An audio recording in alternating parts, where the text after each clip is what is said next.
you got an internship. Hooray. So now you can, file that resume away, forget everything you need to know about interviewing, and just sit back and take that sweet ride of employment. Or you can plan for your success. What will come after the internship? This isn't a gig you'll have until retirement, hopefully, so there is a planned end to the job. What will you do after? What will you be able to say you can do after this? This is First You Hustle, a podcast from the Columbus College of Art and Design meant to help students and budding creative professionals put their expertise to use.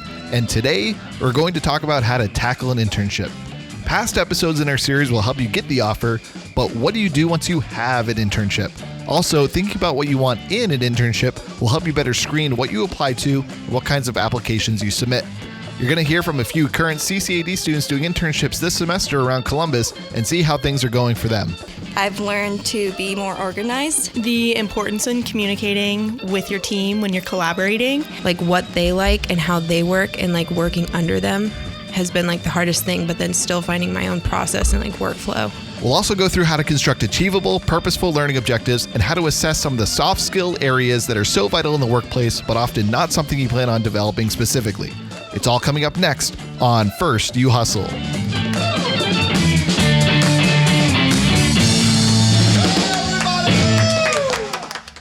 Hi, everyone. I'm Jordan Bell, and thanks for tuning into First You Hustle. Today, we're going to talk about making the most of your work. Whether you do an internship, freelance job, or have an entry-level position, you want to make sure you are planning for the end. And this might sound like it's putting the cart before the horse, but think of it this way. You are embarking on a road trip, and you can either, 1, plan some stops ahead of time, which may affect how far you drive each day, which roads you take, and how long you'll spend in each area, or 2, you can just wing it and take the direct route, hoping to discover some stuff along the way. Option 1 means you know you'll have certain experiences and get specific things out of those experiences, whereas option 2 means you'll have to evaluate the value of the experience after it's over, and that means it might not be so great. So how do you do that? Well, at CCAD, when you take an internship for credit, you have to develop 5 learning objectives. A learning objective is an observable, measurable outcome from an experience. It is a common phrase in education, but really learning objectives exist nearly everywhere. Anytime you take on something with the promise of that upon successful completion, you'll be able to demonstrate a new skill, have a new understanding of specific knowledge, or have a change in attitude, that's a learning objective. Learning objectives must be measurable. So the example I commonly use is running. Imagine your goal is to be able to run fast. What does that mean? What is fast, and for how long? A goal like this can be transformed into a learning objective rather easily, like this. I want to be able to run 1 mile in under 7 minutes. Think about how much easier that is to measure. As you practice, you can see your progress towards your goal. Whereas if your goal was just to run fast, you won't have a tool for measuring it beyond your own perception. How will you know when you've achieved the goal? But 1 mile in under 7 minutes is something you can measure and demonstrate. So for an internship, how can you develop learning objectives? Employers rarely develop learning objectives specific for an internship, but they do have a job description. That job description likely has things in it that you've never done before. So this might be a good place to start. For example, perhaps the job description says you'll be responsible for attending client meetings. Great. Well, have you done that before? If you haven't, what do you hope to learn from that kind of experience? This is the starting point for developing a learning objective. From there, create a specific outcome you hope to achieve during your time in the position. And you can think of it this way. When you are interviewing for the next position that you'll want, what is it that you want to be able to say you can do? In this situation, maybe you want to be able to demonstrate that you can sit down with a client and create a list of deliverables based on their needs. This is vaguely what any client meeting will be, but when you organize it into actual learning objectives, it gives you something to measure against. As you move through your internship or job, you'll be able to reflect on that. Are you just being a warm body in a meeting, or are you actually developing some action items from meetings that you're in? What happens with those action items? How do the client respond? Create the measurements for how you will know whether you achieved your objectives or not. In my previous example using running, we will know when we've hit our mark. We crossed the 1 mile marker and our stopwatch says 6:59 or less. But for this, how do you measure it? Well, it gets a little more qualitative, but think about how you can use your team or your supervisor to achieve this. Let them know you'd like to be able to demonstrate that you can work with a client to develop a list of deliverables, and to get there, create a plan of action. Maybe you begin by observing a few meetings. Listen, but don't talk much. Then you reflect on what you observed with your supervisor, and from there, you might begin participating in meetings. And maybe you ask some questions, make suggestions, little things like that. Finally, maybe near the end of the internship, with your supervisor's approval, you get to take the lead on a client meeting and be the one who proposes a strategy. Much like the running example, you are starting by determining where the finish line will be. From there, you can determine where it will be necessary to set up check-in points. Runners use check-in points to know if they are on pace. If you want to run a mile in 7 minutes, but halfway through it's already 5 minutes, you know you are well behind. In this regard, learning objectives and the strategy you develop for achieving them should be achievable, perhaps challenging, but designed with the intention that you will reach it. So don't develop learning objectives that will go against the grain of your position. If my learning objective has nothing to do with the day-to-day of what I experience in my position, then it will be very hard for me to achieve my goals. That is why it is best to develop your learning objectives from the job description itself. Read through it. Where are 5 areas in the job description that you can set goals and measure success? Those are your learning objective areas. One thing many creative students forget about in the workplace is something I refer to as professional skills, also called soft skills. When we work in a creative position, we tend to think about technical skills like video editing, graphic design, using AutoCAD, making stuff. But in order to make stuff, you need to work with a team, and that means collaboration, managing multiple projects at once, effective communication, and punctuality. Those are what we mean by soft skills or professional skills. How well do you perform in those areas? For many interns, considering it's their first real-world position, this means the professional skill area is sometimes the biggest learning curve. You can't really learn those skills in the classroom after all. Yes, you know how to show up to class on time and you know how to manage your homework assignments, but the pace and dynamic behind that is very different than it is in the workplace. If you forget a homework assignment, it reflects poorly on you. If you forget a work assignment, it reflects poorly on you and your team. And you don't get a bad grade, you just get a bad reputation. Grades are temporary. They are awarded after a class and then you move on. But a reputation follows you around everywhere. So learning the office skills is a big contributor to workplace success or failure. And a few CCAD interns recently reflected on this when I sat down and talked with them about how their internship this semester is going. There were a couple of themes, and first we're going to talk about communication. Here's Madison talking about what they learned on the job. Yeah, so one of the big things that I've learned is the importance in asking questions, especially when you start, because you're able to advance faster in your knowledge at your place of employment by asking questions. And a lot of the times what I've found with my supervisors is they're very impressed when you ask questions and clarification. And in the past, I've always thought like, oh, I'm being annoying or I'm bothering them too much. They don't think I'm qualified for this, but I've had the clarification from them that they really appreciate asking questions so I don't mess up. The importance in communicating with your team when you're collaborating is extremely important. So for one of our projects, the person who was supposed to provide all the copy was running 4 days late, which pushed everything back behind.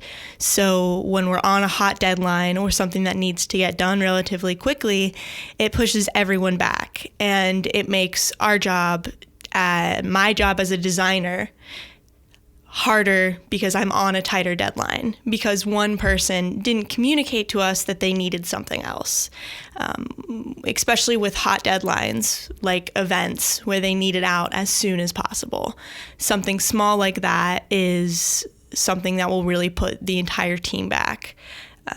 Something else is going off of that is when you have a really heavy workload and there's a lot that you're tasked with doing, especially as an intern, I found it really hard to say no.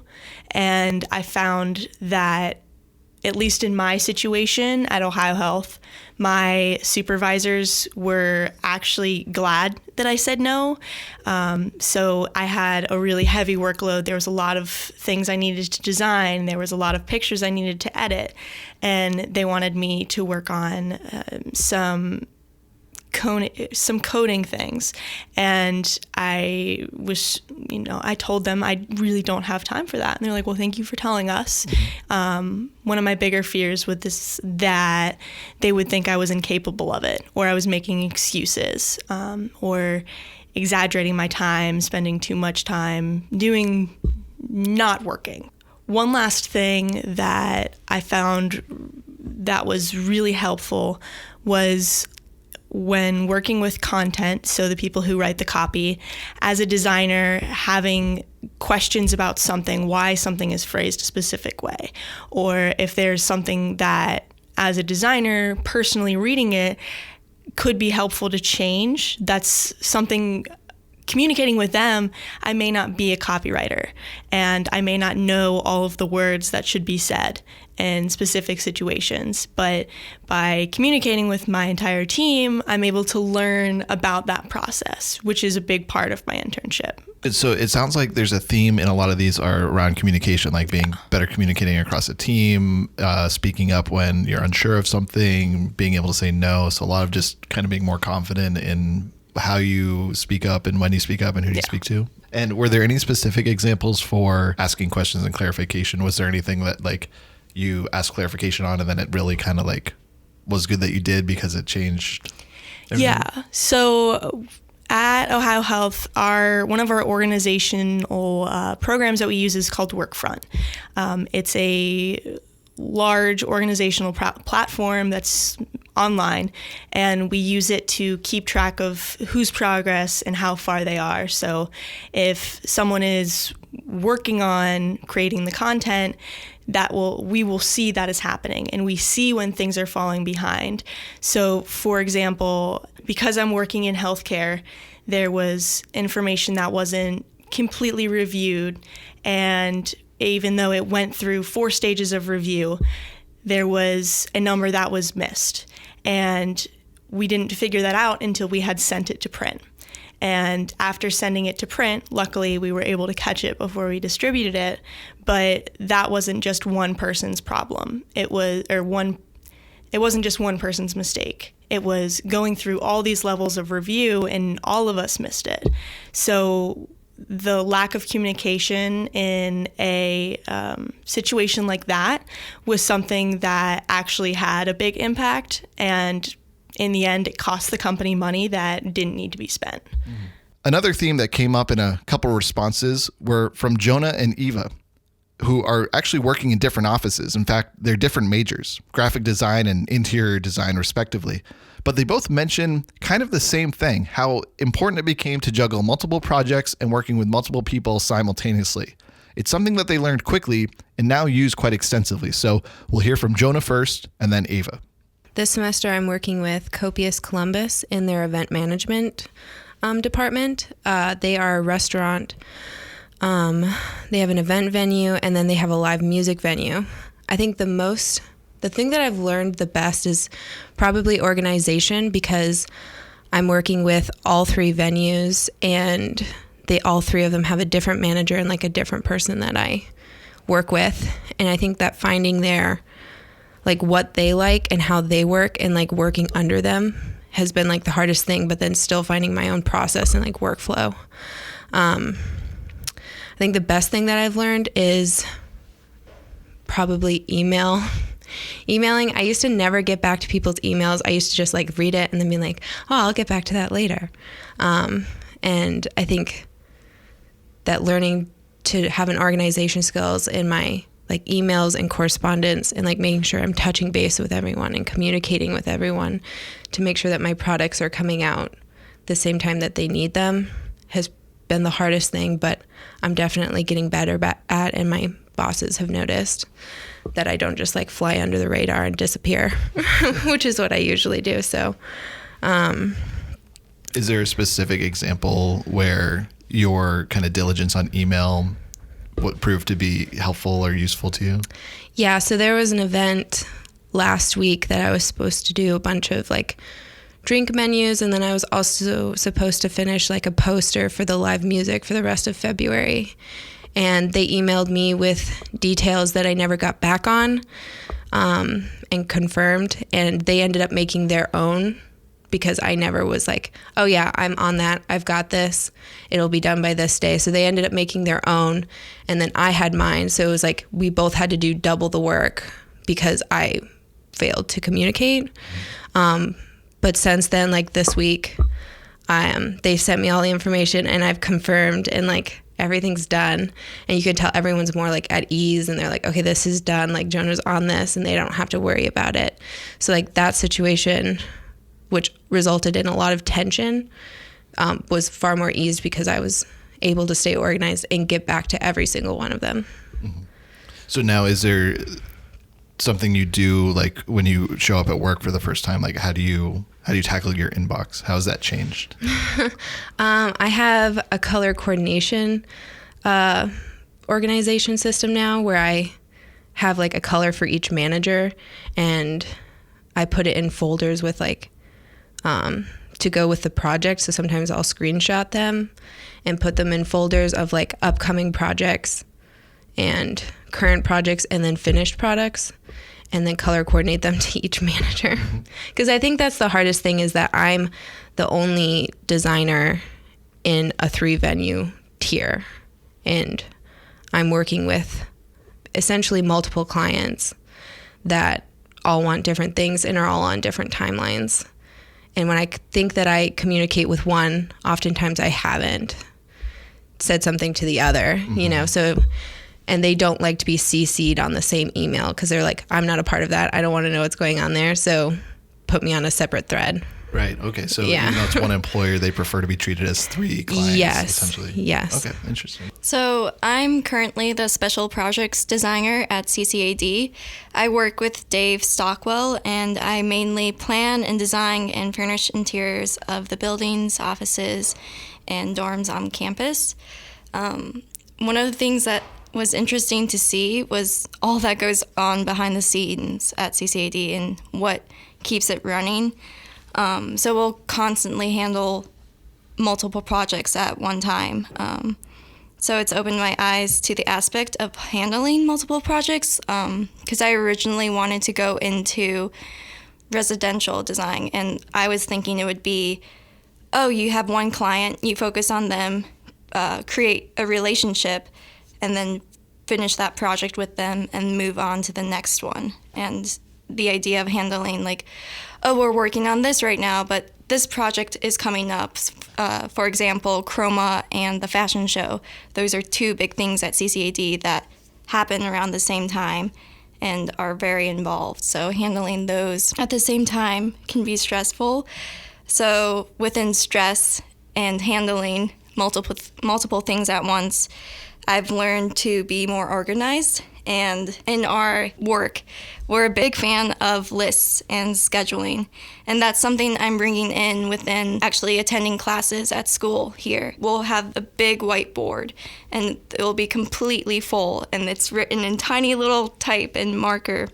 And we'll cross each thing off rather than erasing it, just so we can see that we're making progress. And I think that is something that can be rewarding and keep you on track, because sometimes you can get lost with all of the multiple projects that you have going on. But once you see like, oh, we did this and we just finished this, and pulling it back up in the future for reference is just rewarding in a way. Have you started incorporating that approach to non-work things? Like, do you make more lists now because of that, or is it just strictly a work thing? I definitely do. Actually, this weekend, I just took a whole stack of Post-it notes and taped them to the back of my computer, because I use my computer every day. And it will be from anything to like, this paper is due at 12 o'clock on Friday, to buy this dress that you liked, like just something completely random. It's definitely helping me be more organized and stay focused because of the busy schedule that I have. These professional skill areas are often at the top of the list for what companies are looking for in entry-level employees. Every workplace has its own process for making things. They might use different programs or different equipment, and they know for that you can easily be trained. But they can't train you on being self-sufficient and managing your time effectively or being a good communicator, all these soft skill areas. And so bringing those into the workplace means you will be a highly adaptive employee in any situation. Make sure you highlight this on your resume and in interviews. You'll often get a question like, why do you think you're the right person for this job? And yes, you can demonstrate that you can create quality things. Your portfolio will essentially say that for you.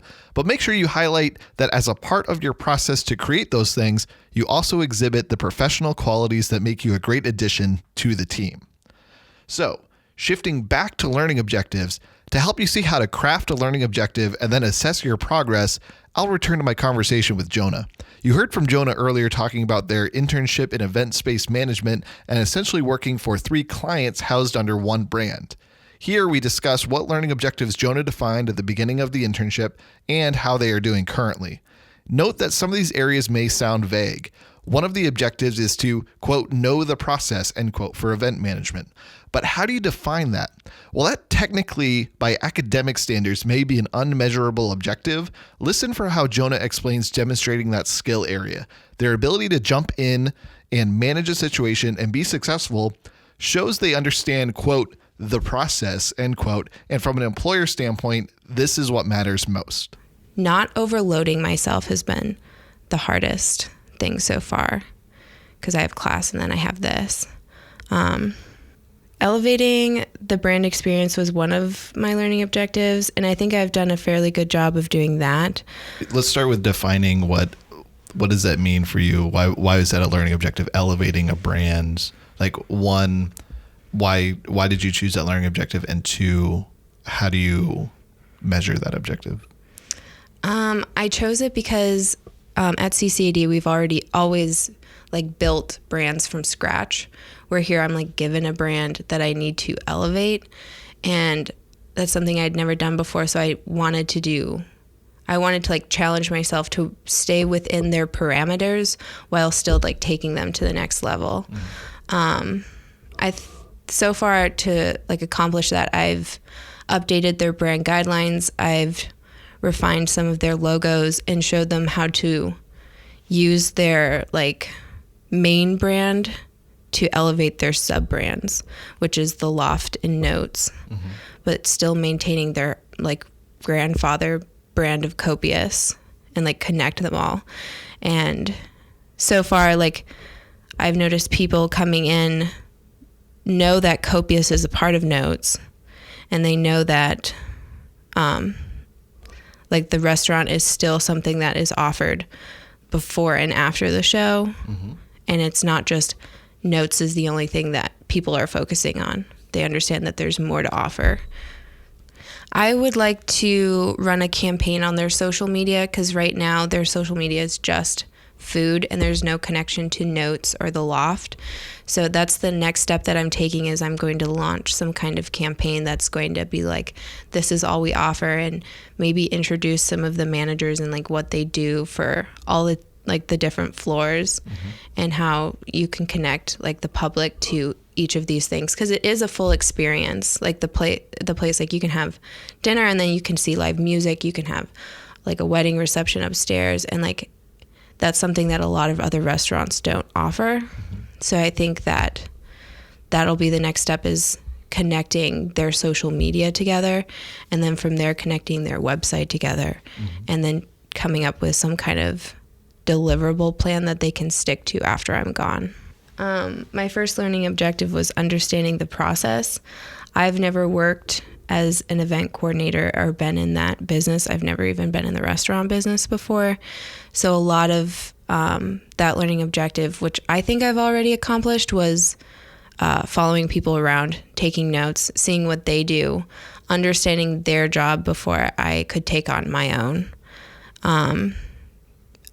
Measuring it, I would say that I could do their job if they weren't there, which I've already done once I managed the front of the house last weekend, because I followed them around and I understood what they did. So, yeah. And so was that the first time you had managed the front of the house? That is the first time I've managed the front of the house of anything. and from having shadowed people and kind of seeing the ropes, did you feel pretty confident doing that? After about 20 minutes, I felt fairly confident. because I had followed them and I knew how they would have handled some of the situations that I came into, I felt more confident like making those decisions, because I was like, Alicia would have done this, so I can do this, and things like that. And to further drive the point home, let's go back to Madison. Madison talked about their work at Ohio Health and why it helped them become a better communicator. Now we'll hear about how a single event helped to drive progress on a learning outcome. Often we possess many individual skills going into an internship, but the nice thing about internships is that we finally get the opportunity to synthesize those individual skills into one bigger achievement. For Madison, this was connected to a goal for learning the bigger strategy behind corporate social media. Similar to Jonah, it's about process, hard to measure, but listen to how they identify the key learning moments that made them able to demonstrate this skill area when given the chance. Yeah, so one of my goals was to learn more about the entire process of social media. So social media as a designer is completely different from print, completely different from packaging, and all of that kind of stuff. So I wanted to learn more about what goes on behind the scenes. And one thing that I was very lucky to do is there was an event, the Ironman. It's a triathlon, big race, and Ohio Health was one of their big sponsors. So I got the opportunity to cover that through social media. And what I learned was all of the preparation that went into it. There was a strict plan. So because it is corporate, that is something I'm not sure if smaller companies do, but I think going into future positions, it's helpful knowing that everything that goes behind the social media. So for my situation, I had a plan everything out. So like, you need to post this specific thing at this time, an image of this with this copy onto this platform. At that same time, a specific increment of time later, you're going to post this onto a different social media, which I found really interesting because one of the things that was difficult was to continue our brand standards and continue our brand voice while on site with our photography and coming up with important parts of the race. So, for example, the transition from the swim to the run. If I hadn't covered that, if I wasn't there on time for that, or if I wasn't covering that, that would be something that social media wise is an interesting thing. And if I wasn't there to cover that, say I was, again, going back on what I had talked about communication, then that wouldn't have been covered and we wouldn't have that for social media. And rounding it back out to healthcare, there was a lot of things that I did cover about the event that weren't necessarily related to promoting Ohio Health. It was promoting different health activities and stuff like that. So the big thing I learned when I was covering the social media event, or when I was covering the event using their social media, was the power that I had and the power that they were trusting me with. Because this was earlier on in my internship. And when they gave me the ability and trusted me to post these things on their social media, that was where I really started to feel included as an intern. And I'm not just an intern, I'm part of the team. And that was something that really kind of set off my growth. Another thing that I wanted to learn about was the blogging process. A lot of different companies now will use blogs as a source of telling people about what their company does.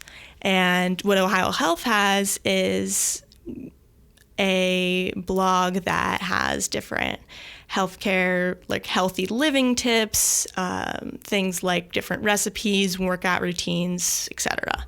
And when I found out the hours of time that went into planning and all of the different steps that it had to go through just for one blog post was something that really surprised me.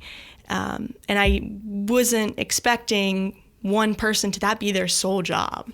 All they do is work on the blog with other people. And I think what I gained from that is appreciation for different companies taking the time to actually help the people, you could say customers. Patients is obviously what we refer to, but in non-healthcare, taking the time to not promote that it is business, but that they actually genuinely care about people. And I think that's something really important when it comes to businesses connecting with their customers or clients or things like that. So I hope you'll look at your next project not as a notch on the resume, not as the finish line, but as the starting point for taking on a new experience that will improve you as a professional. Everyone always says internships are great. You need to do internships. But there's a vast difference between going through the motion of having an internship and using it strategically to improve on skill areas you know you'll need to master for a long career in the field. And that's our episode for today. So thanks for tuning in to First You Hustle. We'll see you next time.